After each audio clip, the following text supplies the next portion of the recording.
বুড়িগঙ্গা শুধু নদী নয়, এটি হাজারো শ্রমজীবী মানুষের বেঁচে থাকার পথ। এখানে কেউ মাঝি, কেউ নৌকার হেল্পার, কেউ বা গুদামের দিনমজুর। নদীর ঢেউয়ের সঙ্গে তাল মিলিয়ে চলে তাদের জীবন সংগ্রাম। আর সেই সংগ্রামের মধ্যেই গড়ে উঠেছে এক মানবিক বিস্ময়কর বুড়িগঙ্গার বুক জুড়ে একটি ভাসমান খাবার হোটেল, যা খেটে খাওয়া মানুষের ক্ষুধা মেটানোর ছোট্ট একটি গুরুত্বপূর্ণ আশ্রয়স্থল। খাই মাঝে মাঝে, পার্মানেন্টটা খাই না। ভালোই লাগে, পাক শাক ভালোই। উপরের তুলনায় একটু কম আর কম বেশি কারণ আছে, উপরে তো ঘর ভাড়া লাগে, এদের তো আর ঘর ভাড়া নাই। আমি মাঝে মাঝে খাই। কত মাস তিনি হয়েছে। ডাল, ভাত, ভাজি আর ছোট্ট একটা মাছ মাত্র 30 থেকে 50 টাকায়। আর যদি থাকে মাংস, তবে বাড়তি খরচ মাত্র 20 থেকে 30 টাকা।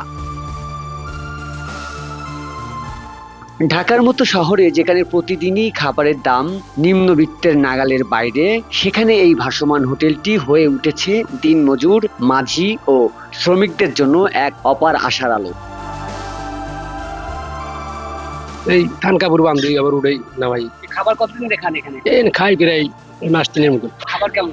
ভালো, মাছ পাই, মোরগ পাই, আপনি মনে করেন পাগদা মাছ পাই, এই শাকসবজি পাই, গরু পাই।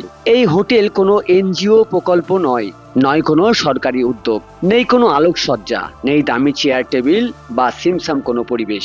আছে শুধু সহানুভূতি, মানবতা আর একটু ভালোবাসা। খুব সাধারণ কিছু মানুষের দ্বারা পরিচালিত এই অসাধারণ প্রয়াস। খেলাম মুরগির মাংস আর পুঁই শাক, আর লগে ওই যে পানি লইলাম। খাওয়ান ভালো আছে।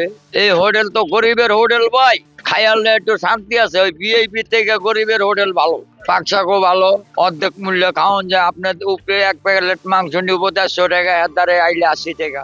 বুড়িগঙ্গার ঢেউয়ের সঙ্গে তাল মিলিয়ে প্রতিদিন ভেসে চলে এই ভাসমান খাবারের হোটেল, আর তার সাথে বয়ে চলে এক নীরব মানবিকতার গল্প।